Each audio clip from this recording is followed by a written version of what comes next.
Je déclare ouverte la 9865e séance du Conseil de sécurité. Voilà l'ordre du jour provisoire pour cette réunion, la situation concernant la République démocratique du Congo. L'ordre du jour est adopté.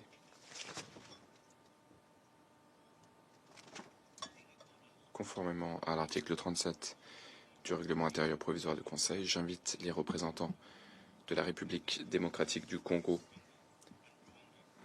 de l'Angola et du Rwanda à participer à cette réunion. Il en est ainsi décidé.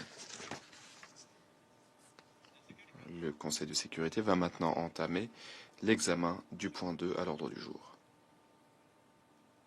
Les membres du Conseil sont saisis du document S 2025-108.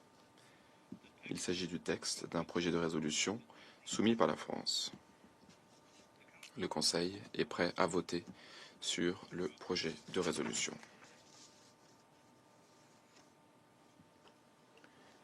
Passons maintenant à la mise aux voix de ce projet de résolution. Merci de bien vouloir vous manifester si vous êtes pour ce projet de résolution contenu dans le document S 2025-108. Merci de lever la main.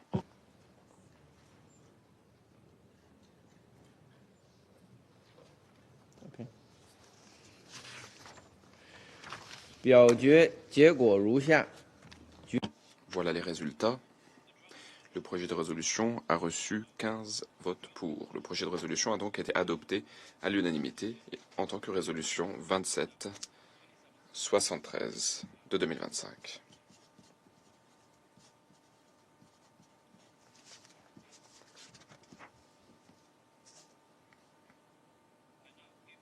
Je donne maintenant la parole aux membres du Conseil qui souhaitent se prononcer après le vote. Et je donne la parole à la France. Monsieur le Président, la France remercie les membres de ce Conseil pour leur engagement dans la négociation de cette résolution ces 2 dernières semaines. Celle-ci porte un message clair. Il n'y a pas d'issue militaire au conflit dans l'Est de la République démocratique du Congo. L'offensive du M23, soutenue par le Rwanda, doit cesser. La priorité va à la conclusion d'un accord de cessez-le-feu effectif, inconditionnel et immédiat. Un retour au dialogue est urgent, avec l'appui des médiations régionales. La souveraineté et l'intégrité territoriale de la République démocratique du Congo doivent être respectées. Les forces rwandaises doivent se retirer sans délai du territoire congolais, comme l'ont déjà déclaré le secrétaire général des Nations Unies et les membres de ce Conseil. La MONUSCO doit pouvoir mettre en œuvre son mandat pour le bien des populations civiles, sans être entravée dans ses actions ou sa liberté de mouvement. Cette résolution rappelle enfin le rôle clé des processus de Luanda et Nairobi en vue de trouver une solution politique durable qui passe par le retrait complet des forces rwandaises et le démantèlement des FDLR. Monsieur le Président, avec près d'1 million de déplacés et des milliers de morts et de terribles exactions, les populations civiles paient un lourd tribut du fait de l'escalade de ce conflit qui n'a que trop duré. Le M23 poursuit ses avancées dans le sud Kivu au risque de déclencher une guerre régionale. Il est grand temps que le Conseil s'exprime avec clarté pour favoriser une cessation des hostilités et les conditions nécessaires à une désescalade, en complémentarité avec les initiatives régionales que la France soutient. Plusieurs pays de la région se sont exprimés mercredi pour se joindre à cet appel. Pour terminer, je me félicite que le Conseil de sécurité se soit montré à la hauteur de cette responsabilité. Il est regrettable de cette responsabilité. Je vous remercie. Je remercie la France. Je donne la parole à l'Algérie.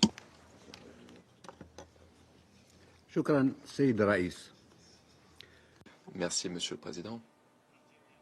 L'Algérie a voté pour le projet de résolution portant sur la situation dans la RDC. Nous remercions le porte-plume des efforts déployés. Nous remercions les membres du Conseil d'avoir contribué au consensus. Ma délégation a participé au consensus. Nous avons formulé des commentaires concernant certaines dispositions pendant la négociation. Monsieur le Président, l'Algérie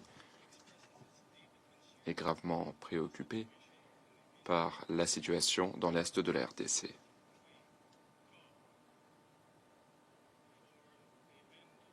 Nous appelons de nos vœux la fin des hostilités, ainsi que la désescalade dans les provinces du Nord Kivu et du Sud Kivu. Il faut restaurer la stabilité, notamment à Goma et à Bukavu.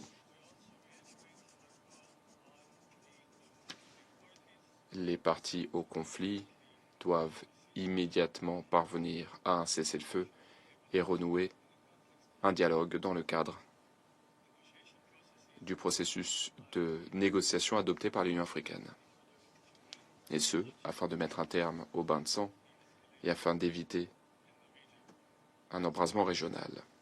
Dans ce contexte, ma délégation se félicite de la déclaration du Conseil de paix et de sécurité de l'Union africaine datant du 14 février 2025. Cette déclaration du Conseil stipule qu'il y a uniquement une issue politique à ce conflit en RDC et dans la région des Grands Lacs, dans le cadre donc des processus de Luanda et de Nairobi, des processus qui ont récemment été fusionnés conformément à la recommandation des dirigeants de la communauté d'Afrique de l'Est et de la SADC. L'objectif de cette fusion est de coordonner la médiation de ce conflit, s'attaquer aux causes sous-jacentes du conflit, et tout cela est conforme au principe de solution africaine pour les problèmes africains. En tant qu'Africains, nous nous engageons en faveur de ce principe. Le continent africain nous est cher. Monsieur le Président, ma délégation partage les préoccupations de l'ONU et de la communauté internationale concernant la situation humanitaire qui se détériore dans l'est de la RDC. Le bilan humain continue de se creuser. 3000 décès à ce jour depuis le mois dernier, ainsi qu'un nombre sans précédent de personnes déplacées à l'intérieur du pays. 1,5 million de personnes déplacées. Il y a également la propagation des maladies, la décomposition des corps, l'absence de services de soins de santé. Dans ce contexte, nous exhortons les parties à faciliter l'accès à l'aide humanitaire pour les populations touchées. Il est nécessaire d'ouvrir des couloirs humanitaires, de réouvrir les aéroports pour faciliter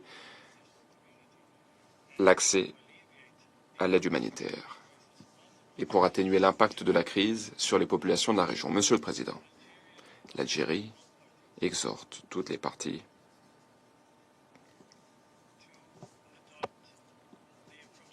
à favoriser le dialogue, à faire preuve de bonne volonté afin de résoudre le conflit sans accusation, sans pointer du doigt, sans confrontation, sans jeu à somme nulle, et ce afin que les parties parviennent à une solution juste et équitable,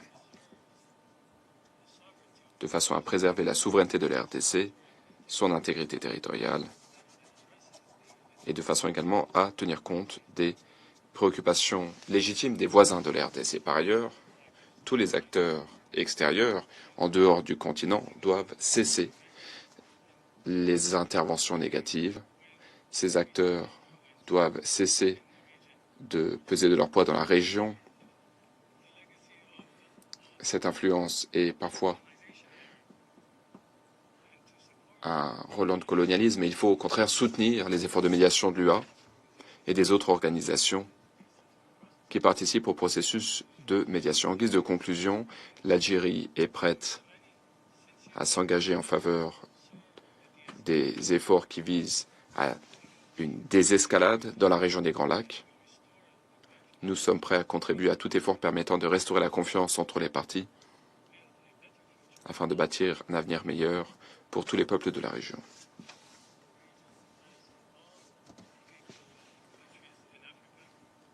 Cette région, comme le reste de l'Afrique et du monde, cette région aspire à la coexistence pacifique et à la prospérité. Elle souhaite pouvoir bénéficier de ces ressources naturelles qui constituent une bénédiction pour ces populations. Ces populations aspirent également à la coopération, à faire face, à lutter contre toutes les tentatives de pillage de la part de quelque acteur que ce soit. Merci. Je vous remercie. Je donne la parole à la Sierra Leone. Merci, Monsieur le Président. Monsieur le Président, merci à la France des efforts déployés, aboutissant à l'adoption de cette résolution 2773. Nous avons voté pour cette résolution qui porte sur la situation en RDC, car nous sommes engagés en faveur de solutions africaines, aux efforts de paix régionaux et à la poursuite du dialogue. Seule façon de parvenir à la stabilité durable dans l'Est de la RDC. Par ailleurs, dans le cadre de ce vote, nous avons pris compte des principes de la Charte de l'ONU et du mandat du Conseil de sécurité, notamment pour ce qui est de soutenir les mécanismes régionaux pour la paix et la stabilité. Cette résolution souligne qu'il est urgent de faire cesser les hostilités. Il faut retirer toutes les forces étrangères non invitées. Et il faut un engagement renouvelé, un dialogue diplomatique par le biais des processus fusionnés de Luanda et de Nairobi. La résolution souligne que nous sommes convaincus qu'il n'y a pas d'issue militaire au conflit. La souveraineté, l'intégrité territoriale et l'unité de la RDC doivent être respectées. Nous nous félicitons du soutien apporté aux initiatives régionales dirigées par l'UA, la Communauté de l'Afrique de l'Est, la Communauté économique des États d'Afrique centrale, la Conférence internationale sur la région des Grands Lacs et la SADC. Ces efforts reflètent le principe selon lequel nous avons besoin de solutions africaines aux problèmes africains avec le soutien de la communauté internationale.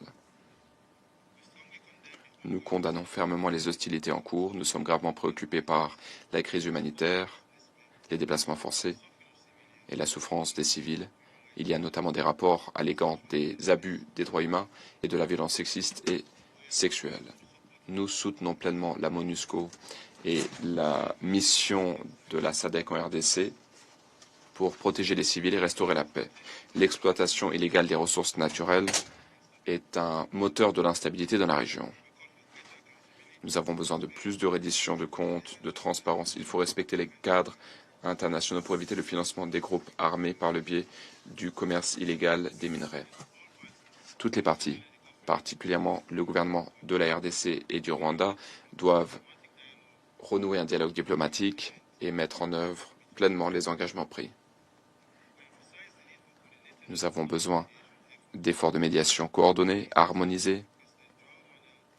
Le président de l'Angola, M. Lorenzo, qui préside actuellement l'Union africaine, et l'ancien président du Kenya, Kenyatta, contribuent à une solution politique à la crise, aux efforts de médiation. Monsieur le Président, cela fait 11 ans que, ou plutôt pendant 11 ans, en Sierra Leone, il y a eu une guerre qui a coûté la vie à 50 000 personnes, comme au Congo. Ce Conseil de sécurité a autorisé une mission notamment avec le premier mandat de protection des civils en Sierra Leone. Il n'a pas été facile pour nous de sortir de la crise. Nous nous sommes rendus compte du fait qu'il n'y avait pas d'issue militaire à notre conflit. Nous avions besoin de dialogue et de négociation, la seule voie plausible pour une paix durable. Nous avons dû nous parler les uns aux autres de bonne foi, nous engager, signer un accord de paix avec une volonté politique. Il est difficile de parler à ses adversaires.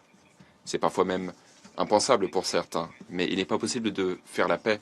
Ce n'est pas avec les amis que nous faisons la paix, c'est avec les adversaires. Tout comme la Sierra Leone, une feuille de route est proposée dans le plan harmonisé dans le cadre du processus de Luanda. Un plan qui jette les bases solides pour que le Rwanda désengage ses forces et pour que la RDC neutralise les FDLR. Nous exhortons les membres du Conseil et la communauté internationale à soutenir cette initiative africaine pour que le Rwanda et la RDC puissent négocier de bonne foi. Nous avons voté pour ce projet de résolution pour exprimer notre solidarité à l'endroit de la population de la RDC et de la région frontalière. Nous sommes déterminés à soutenir tous les efforts qui contribuent à la paix, à la sécurité et au développement social, conformément aux principes de la Charte de l'ONU et aux aspirations du continent africain. Le dialogue est un outil fondamental pour le règlement des conflits, mais il faut également qu'il y ait des mécanismes de mise en œuvre. Il faut se mettre d'accord, il faut qu'il y ait de la volonté politique et il faut s'attaquer aux causes sous-jacentes des problèmes. Le dialogue est clé pour la stabilité à long terme. Le processus de paix de la Sierra Leone montre que lorsqu'un accord de paix est bien structuré, soutenu par la communauté internationale, eh bien, cela peut transformer un pays en proie à la guerre en un exemple pour la RDC. La Sierra Leone continuera de travailler de façon constructive pour garantir la pleine mise en œuvre de cette résolution. Et je vous remercie. Je remercie la Sierra Leone de son intervention. Je donne la parole à la Fédération de Russie. Monsieur le Président, la Fédération de Russie a appuyé le projet de résolution préparé par la France du fait de la dégradation de la situation dans l'Est de la RDC. Il s'agit d'une décision importante pour tous, mais surtout pour la population civile congolaise. Cette décision a été le fruit d'un dur compromis d'heures de négociations ardues à New York, mais également au sommet de l'Union africaine. Cette décision défend la charte, pierre angulaire du système des relations internationales. Cette résolution doit être appliquée directement par les États concernés. Les hostilités doivent cesser, la population doit revenir à une vie normale. Les forces de défense rwandaises doivent aller à la table des négociations et décider avec la RDC de régler toutes les divergences. C'est dans ce sens également que vont les efforts de la région qui ont pour objectif de parvenir à une paix de bonne foi, comme cela a été décidé. Dans le cas contraire, la région connaîtra à nouveau une effusion de sang, une guerre avec de nombreuses victimes. Il ne faut donc pas répéter les erreurs du passé ni répéter l'histoire. Merci. Je remercie la Fédération de Russie. Je donne la parole au Royaume-Uni. Merci, Monsieur le Président. Le Royaume-Uni remercie la délégation de la France, délégation porte-plume, pour ses efforts et nous remercions également tous les membres du Conseil d'avoir contribué à l'adoption de cette résolution importante. Nous soutenons pleinement ce texte. Nous espérons que cette résolution contribuera de façon positive aux efforts diplomatiques dans la région, notamment le sommet de la CEA et de la SADC qui a récemment eu lieu. Nous espérons que cela permettra de mettre un terme au conflit. Nos ministres ne ménagent aucun effort pour soutenir un dénouement politique au conflit, car il n'y a pas d'issue militaire. Monsieur le Président, les violations auxquelles nous avons assisté ces dernières semaines dans l'Est de la RDC sont absolument inacceptables. Cette résolution, aujourd'hui, envoie un message clair. Ces violations doivent cesser. Toutes les parties doivent s'engager sur la voie du processus politique dirigé par l'Afrique. Cette résolution stipule que nous avons besoin d'un cessez-le-feu, ainsi que du retrait du M23 des villes de Goma et de Bukavu. Nous exhortons fortement le M23 à cesser immédiatement les hostilités. Aucun État membre ne doit faire obstacle à cette résolution. La résolution stipule également que le droit international humanitaire doit être respecté et qu'il faut également respecter le mandat de la MONUSCO. Et surtout, la résolution stipule clairement qu'il faut respecter la souveraineté et l'intégrité territoriale de la RDC ainsi que la charte de l'ONU. Nous soutenons l'appel lancé par cette résolution pour que toutes les forces de défense rwandaises se retirent du territoire congolais. Nous appelons les parties à pleinement respecter cette résolution. Sinon, ce Conseil devra envisager d'autres actions. Je vous remercie. Je remercie le représentant du Royaume-Uni et je donne la parole au Panama. Merci beaucoup, Monsieur le Président. Nous remercions la délégation française d'avoir présenté ce projet de résolution. Merci à la France d'avoir déployé de nombreux efforts pour le consensus. La situation sécuritaire dans l'est de la RDC continue d'être extrêmement instable. Elle continue de se détériorer. Nous réitérons notre engagement indéfectible en faveur de la souveraineté et de l'intégrité territoriale de la République démocratique du Congo. Avec cette résolution, nous lançons de nouveau un appel afin que les forces de défense rwandaises et le M23 cessent immédiatement leur offensive et se retirent totalement afin de respecter le cessez-le-feu et les processus de médiation en cours. Par le biais de notre vote pour cette résolution, nous réaffirmons également notre soutien au travail de la MONUSCO, un travail précieux. Son engagement en faveur de la paix et de la stabilité dans la région est sans faille. Nous soutenons les efforts régionaux visant à mettre un terme à cette crise. Nous soulignons qu'il n'y a pas de solution militaire à ce conflit. Nous exhortons toutes les parties à donner la priorité à l'engagement diplomatique et politique et à reprendre immédiatement les négociations et le dialogue dans le cadre des processus de Luanda et de Nairobi. Je vous remercie, Monsieur le Président. Je remercie le représentant du Panama. Je donne la parole au Pakistan.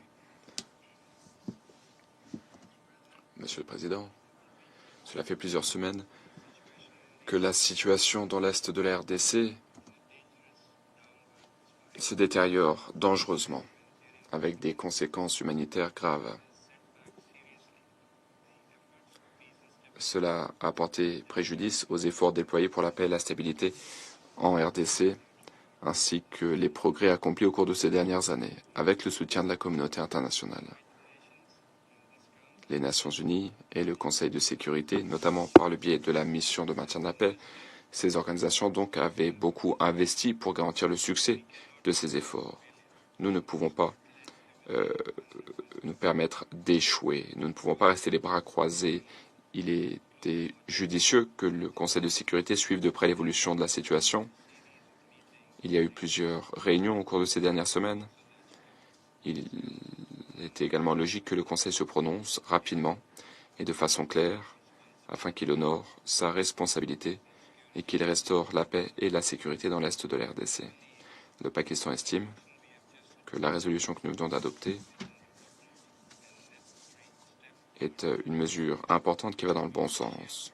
Nous remercions la France d'avoir facilité la négociation et nous nous félicitons de cette adoption par consensus. Cette résolution réitère l'engagement du Conseil de sécurité en faveur de la souveraineté, de l'indépendance, de l'unité et de l'intégrité territoriale de la RDC. La résolution réitère les principes fondamentaux de la Charte de l'ONU et surtout, la résolution soutient les efforts régionaux et les processus dans la région ainsi que la mobilisation sous la houlette de l'UA et d'autres organisations sous-régionales pour promouvoir la paix dans l'est de la RDC. Nous exhortons toutes les parties à coopérer et à respecter pleinement les dispositions de cette résolution et de respecter leurs obligations respectives en temps opportun et de façon sincère. Il n'y a pas d'issue militaire. Toutes les parties, à l'avenir, doivent donner la priorité au dialogue et à la diplomatie. Elles doivent s'engager en faveur des processus de paix et de médiation. En guise de conclusion, le Conseil doit continuer de suivre de près la situation. Nous devons également réfléchir au rôle et au mandat de la MONUSCO pour s'adapter à la situation sur le terrain. Je vous remercie. Je remercie le Pakistan et je donne maintenant la parole au Guyana. Merci, Monsieur le Président. Le Guyana se félicite de l'adoption de la résolution sur la situation en République démocratique du Congo et de la riposte ferme du Conseil de sécurité face à la crise qui prévaut dans l'est de la RDC. Nous remercions la France, délégation porte-plume, de ses efforts qui ont abouti à l'adoption de ce projet de résolution pour lequel nous avons voté, en espérant que la décision prise aujourd'hui par le Conseil de sécurité imprimera un élan positif aux efforts de la région afin de décréter un cessez-le-feu, d'éviter une nouvelle escalade et de parvenir à une solution politique durable à ce conflit vieux de décennies. Nous exigeons à nouveau du M23 qu'il cesse les hostilités et que le Rwanda retire ses forces du territoire de la RDC. De même, nous appelons à nouveau la RDC à couper tous les liens avec et à neutraliser les FDLR. Nous appelons tous les pays à honorer leurs engagements au titre des processus de Luanda et de Nairobi, à respecter les décisions du Conseil de paix et de sécurité de l'Union africaine, à accorder la priorité au dialogue et au bien-être de leurs citoyens pour parvenir à la paix et à la fin du conflit. Nous soulignons également qu'il convient de respecter pleinement la souveraineté et l'intégrité territoriale de la RDC. Nous réitérons notre engagement à travailler avec tous les membres du Conseil de sécurité pour régler la crise et pour atténuer le risque de conflit régional. Merci. Je remercie le Guyana de cette déclaration. La parole est à présent à la République de Corée. Merci, Monsieur le Président. La République de Corée se félicite de l'unité affichée par le Conseil de sécurité en faisant face de concert à la situation dans l'Est de la RDC. Nous avons voté pour ce projet de résolution étant donné l'urgence d'un cessez-le-feu immédiat entre toutes les parties. Ma délégation rend hommage aux efforts inlassables consentis par la France, délégation rédactrice qui a permis de rassembler les membres du Conseil de sécurité autour de cette résolution ces 2 dernières semaines. Alors que la situation est au bord d'une guerre régionale, il ne peut y avoir de solution militaire au conflit. Nous exhortons la RDC et le Rwanda à, de toute urgence, reprendre le dialogue politique. La résolution adoptée aujourd'hui appuie les efforts de l'UA, de la CEA et de la SADC, de la CAE et de la SADC à cet égard. Les actions concertées de ces acteurs sont essentielles afin de rétablir la paix et la stabilité dans l'Est de la RDC. Merci. Je remercie la République de Corée et je cède la parole à la Somalie. Merci, Monsieur le Président. La Somalie a voté pour cette résolution. À cet égard, je voudrais mettre en lumière les points suivants. Ma délégation partage les vives préoccupations exprimées par les membres du Conseil de sécurité à l'égard de la situation qui sévit dans l'Est de la RDC. Les conditions de sécurité, la situation humanitaire qui se dégrade et les incidences sur la population civile nous alarment. À notre tour, nous appelons à un cessez-le-feu immédiat et inconditionnel, à la cessation des hostilités, au retrait immédiat de toutes les forces étrangères et de tous les groupes armés opérant en RDC. L'expérience nous a enseigné que faire taire les armes en Afrique ne passe pas par le fait de pointer le doigt envers quelqu'un ou encore de se rejeter la faute. Nous pensons que des solutions durables découlent d'un dialogue inclusif, de la coopération régionale au lieu d'adopter des mesures qui pourraient compliquer les initiatives de paix existantes. En tant que membre africain du Conseil de sécurité, il nous incombe d'essayer de rapprocher les points de vue du Conseil de sécurité et les positions communes africaines sur les questions intéressant notre continent. Nous constatons avec satisfaction les efforts manifestes des dirigeants africains et en particulier les efforts diplomatiques inlassables de l'Angola sous la houlette du président João Lourenço à la tête du processus de Luanda et qui s'attelle à renouer le dialogue entre les parties concernées. À cet égard, la fusion récente des processus de Luanda et de Nairobi constitue une grande étape franchie dans la coopération régionale. Nous pensons que l'harmonisation de ces initiatives crée un cadre plus robuste en faveur de la paix en RDC. Soulignons la nécessité de traiter des causes profondes du conflit, la réconciliation interne, le dialogue entre toutes les parties prenantes congolaises sont autant de conditions préalables à une paix pérenne en RDC. Cependant, pour que toutes ces initiatives aboutissent, elles nécessitent un soutien et assez de latitude pour prendre leur essor. Les dirigeants de la CAE et de la SADC, dans un communiqué conjoint entériné par les chefs d'État et de gouvernement du Conseil de paix et de sécurité de l'Union africaine, ont souligné que le dialogue politique et les approches non militaires étaient les piliers fondamentaux d'une paix durable.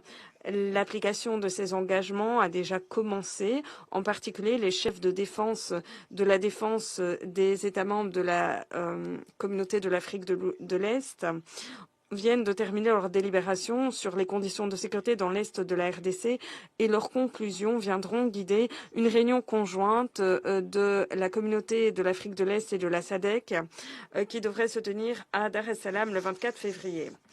Dès lors, nous sommes d'avis que le Conseil de sécurité devrait appuyer davantage tous ces efforts et veiller à ce que l'action de la communauté internationale soit en phase avec les initiatives pilotées par l'Afrique et les renforce. En guise de conclusion, la voie vers la paix durable en RDC doit être jalonnée d'un engagement en faveur d'un dialogue au sein de la RDC avec les acteurs régionaux. Ma délégation exprime sa solidarité sans faille avec la population de la RDC. Nous continuerons de respecter la souveraineté, l'intégrité territoriale et l'unité de la République démocratique du Congo. Merci. Je remercie la Somalie de cette déclaration. La parole est aux États-Unis. Merci, Monsieur le Président. Nous remercions la France d'avoir présidé les négociations sur cette résolution qui est le reflet de la situation qui prévaut en RDC.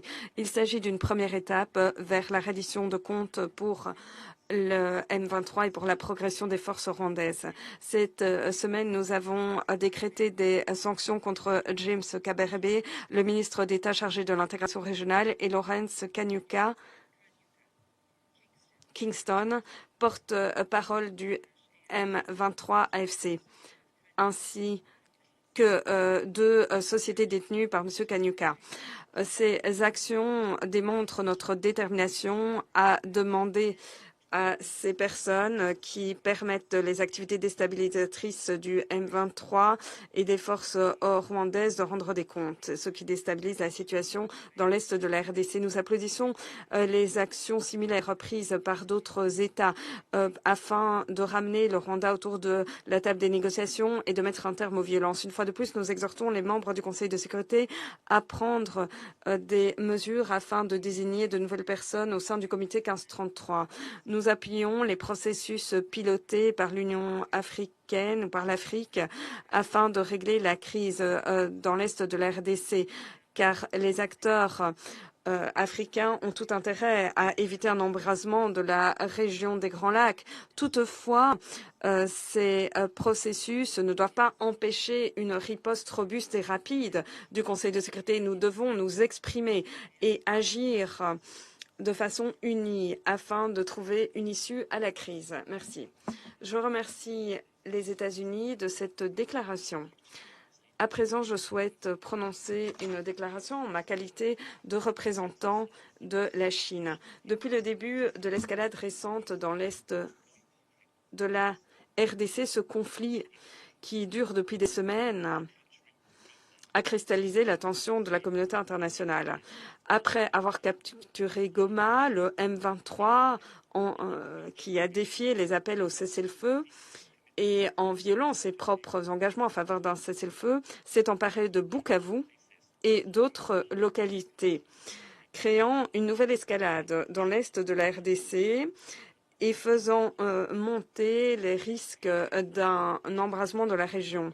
Le Conseil de sécurité, par le biais de la résolution qui vient d'être adoptée, exige du M23 de se retirer immédiatement des zones qu'il occupe et de cesser les hostilités, ce qui répond aux attentes de la communauté internationale et des pays de la région en faveur de la cessation des hostilités.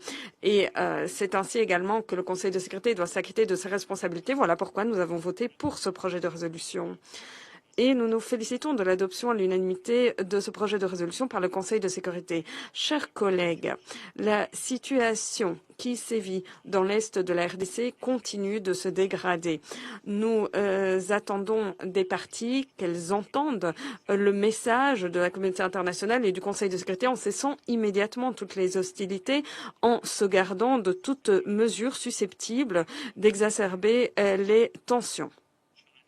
La Chine réitère son ferme appui à régler les problèmes africains par des solutions africaines. Les résolutions du Conseil de sécurité, selon nous, devraient appuyer les processus régionaux afin de créer des synergies avec les efforts de médiation à l'échelle régionale. Toutes les parties concernées doivent faire montre de bonne foi face aux initiatives de paix régionales et doivent s'engager à régler leurs différends par le biais de la diplomatie et du dialogue. La RDC, le Rwanda sont des pays voisins et dès lors leurs divergences et les tensions qui existent, selon nous, peuvent être réglées.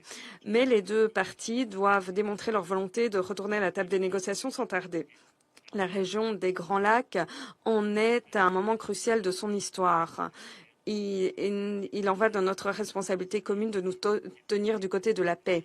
Nous appuyons la défense par la RDC de son intégrité territoriale et de sa souveraineté et nous souhaitons travailler aux côtés de la communauté internationale jusqu'à la cessation des combats et un apaisement de la situation. Merci. Je reprends mes fonctions de président du Conseil de sécurité. Je donne à présent la parole au représentant de la République démocratique du Congo. Merci, Monsieur le Président. Monsieur le Président, je ne lirai pas in extenso le texte que j'ai préparé pour la circonstance. Pour des raisons évidentes, les choses se sont beaucoup plus accélérées, que mon texte est presque dépassé. Mais permettez que je puisse rappeler tout simplement que le maintien de la paix et de la sécurité internationale est un dogme qui gouverne l'essentiel du système de sécurité collective mis en place par les rédacteurs de la Charte des Nations Unies au lendemain de la Deuxième Guerre mondiale, de telle sorte que toute menace contre la paix, toute rupture de la paix ou tout acte d'agression oblige le Conseil de sécurité à agir sans détour. L'invasion par les forces de défense du Rwanda, RDF, et leur supplétif AFC M23 des provinces congolaises du Nord et du Sud Kivu, en général, et la prise brutale, le 27 janvier 2025, de la ville de Goma, ont poussé mon gouvernement qui, par la voix de son Excellence, Madame Thérèse Kayikwamba Wagner, ministre d'État, ministre des Affaires étrangères, coopération internationale et francophonie, s'est adressé à ce Conseil à 3 reprises en l'espace de 3 semaines seulement. Cela prouve le besoin de la paix que la République démocratique du Congo attend de ce Conseil de sécurité. Ce que vous venez de faire aujourd'hui, c'est ce que justement nous étions en droit d'attendre de votre Conseil depuis le 26 janvier dernier. Mais il a fallu 3 semaines au Conseil pour réunir l'unanimité. C'est vrai que cette attitude s'est révélée beaucoup plus dangereuse, qu'elle a empêché le Conseil de se prononcer, là où la gravité et l'urgence de la situation le commandaient de réagir avec promptitude et empressement. Dans le cas d'espèce, la paralysie momentanée du Conseil a laissé libre cours à la poursuite de l'occupation illégale des territoires de la République démocratique du Congo par les forces de défense du Rwanda et leur supplétif AFC M23, sachant que chaque jour d'inaction compromet la paix et la sécurité régionale et internationale, renforce l'agresseur et sape la crédibilité des Nations Unies. Monsieur le Président, le coût humain est connu de tout le monde. je ne vais pas le rappeler ici, l'horreur que vivent les populations congolaises de la partie orientale de notre pays est connue de tout le monde. Nous l'avons répété plus que 3 fois ici, mais ce que je voudrais dire, c'est que, comme on le constate, il a fallu beaucoup de temps au Conseil pour réunir le consensus, certes, mais le Conseil a fait preuve de dépassement. Et je voudrais pour cela, au nom du gouvernement de la République démocratique du Congo, de toutes les filles et fils de la République démocratique du Congo, en particulier ceux de Bunagana à Kamanyola, en passant par Goma, Sake, Minova, Nyabibwe, Kale, Kavumu et Bukavu. Je voudrais donc remercier tous les membres du Conseil indistinctement, et plus particulièrement les A3+1 pour leur précieuse contribution sans laquelle cette résolution n'aurait pu être adoptée à l'unanimité. À vous tous, honorables membres du Conseil, au P5 et particulièrement à la France, pays détenteur de la plume, aux États-Unis en particulier d'Amérique, initiateurs des sanctions contre les autorités rwandaises et les autorités du M23, nous disons infiniment merci. Notre vœu le plus ardent est que cette résolution soit mise en œuvre sans délai pour donner du répit aux populations congolaises des zones occupées qui sont, eux, en train de payer les lourds tributs de cette aventure militaire sur le territoire congolais. Je vous remercie.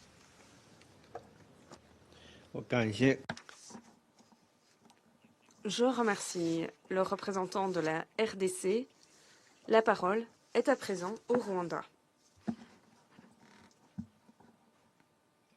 Monsieur le Président, merci de me céder la parole. Je vous félicite une fois de plus à l'occasion de votre présidence avisée du Conseil de sécurité.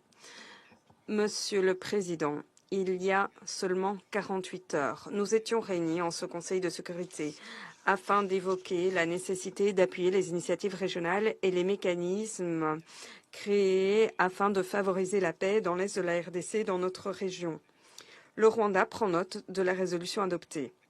Je remercie les membres du Conseil de sécurité qui ont écouté les points de vue du Rwanda et ceux qui nous ont rencontrés et qui nous ont écoutés.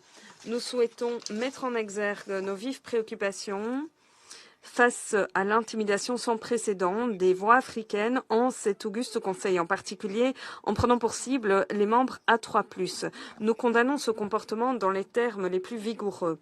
Cela est très révélateur de la RDC et de sa croyance que la solution au conflit intercongolais pourrait venir d'acteurs en dehors du continent. Le Rwanda reconnaît et rend hommage aux initiatives prises par l'Union africaine, la Communauté d'Afrique de l'Est et la SADC. Monsieur le Président, depuis la séance de mercredi, le Rwanda est ravi d'informer le Conseil de sécurité qu'aujourd'hui, le 21 février, les chefs de défense de la CAE se sont réunis à Nairobi à la suite du document conjoint du sommet de CAE-SADC. Le 24 février, les chefs de la défense de la CAE et de la SADC vont rédiger une feuille de route conjointe dans le droit fil des recommandations du sommet de Dar es Salaam de janvier. À cet égard, nous appelons le Conseil de sécurité à appuyer ces efforts régionaux et à éviter le risque de miner ce dernier. Monsieur le Président, nous pensons que tout document du Conseil de sécurité sur cette question devrait répondre à une question très simple. Comment en est arrivons là? La communauté internationale n'a-t-elle pas vu les signes avant-coureurs de la situation? Est-ce que le Conseil de sécurité est à même de répondre à cette question de savoir comment on est arrivé à ce point-ci et quelles solutions l'on peut trouver pour régler les causes profondes du conflit? Voilà les questions qu'il faut se poser pour prendre en compte les facteurs à l'origine de cette crise et instaurer une paix pérenne. Nous pensons que tout document ne prenant pas encore en compte les préoccupations de sécurité du Rwanda ne constituerait pas une solution durable au conflit. Les défis sécuritaires que représentent les FDLR et les groupes dissidents préoccupent grandement le Rwanda. La RDC doit rendre des comptes pour garantir le maintien des FDLR, les armer, les équiper avec des armes sophistiquées, les utiliser même comme alliés. Tout document faisant fi des doléances légitimes des Congolais locuteurs du Kinyarwanda, cause profonde de la création du M23, ne permettrait pas de régler le conflit.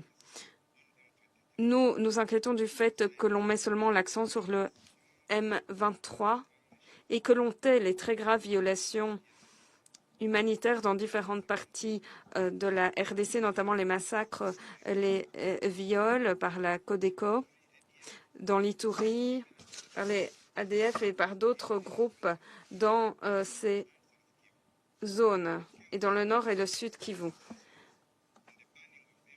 Ou encore l'interdiction de missions de consulat. Le Conseil de sécurité ne peut pas être sélectif dans ses condamnations. Ce conflit en RDC a de multiples facettes et complexe, et le Conseil de sécurité doit travailler avec tous les partenaires et tous les acteurs impliqués dans ce conflit.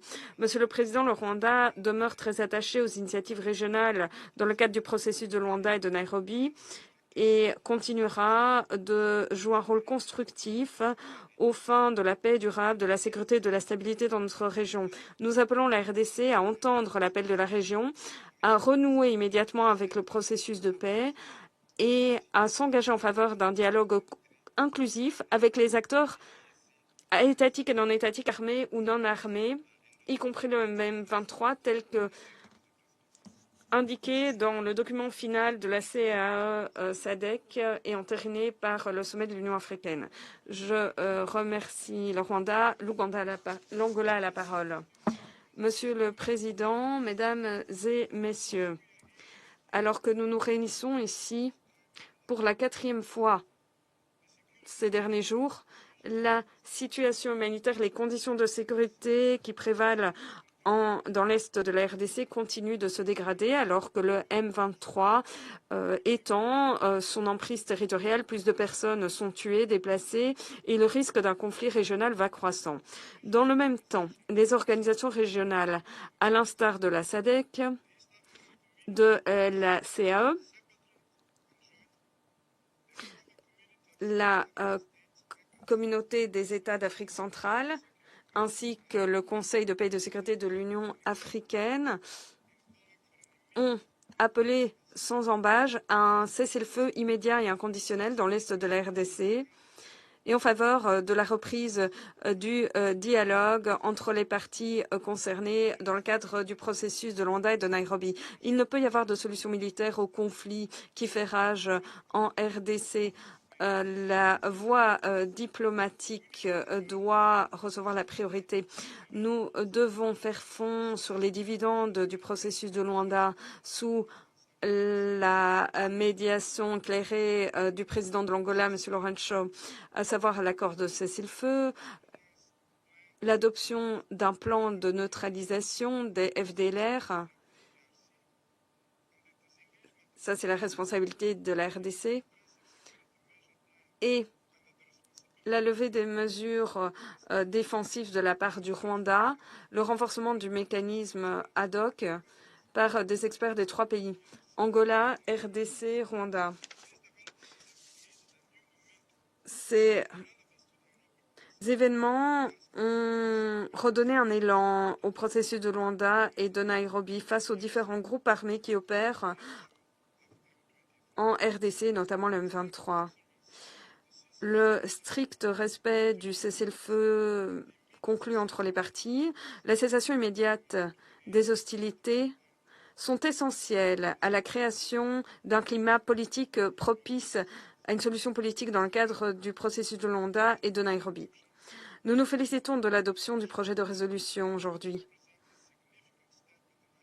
Étape cruciale dans la bonne direction, car cela ouvre la voie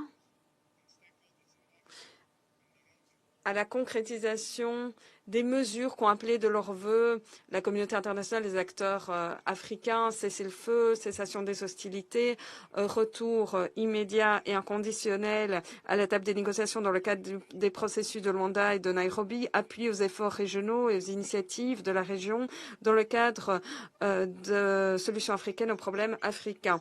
Le Conseil de sécurité se doit d'aider la population et le gouvernement de la RDC à réaliser ses aspirations en agissant rapidement et de façon déterminée pour prévenir une escalade du conflit et en promouvoir un règlement pacifique. Tout retard dans l'adoption de résolutions en appui à des solutions africaines aux problèmes africains aurait renforcé les risques.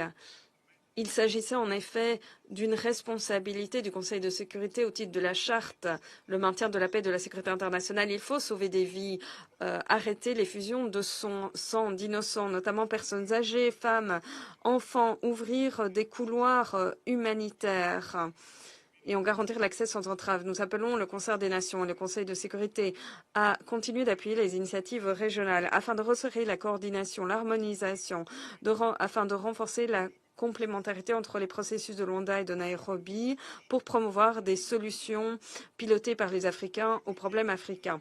Nous continuons de rendre hommage à la MONUSCO comme partenaire fiable dans nos efforts en faveur de la paix et de la stabilité dans l'Est de la RDC. En tant que président de l'Union africaine, son Excellence le président angolais, M. Lourenço, se penche sur les différents problèmes de paix et de sécurité en Afrique afin de contribuer à la prévention des conflits, à leur règlement et à leur gestion, tout en accordant une attention toute particulière à la situation qui prévaut dans l'Est de la RDC. Merci. Je remercie le représentant de l'Angola. Il n'y a plus de noms inscrits sur la liste des orateurs. La séance est levée.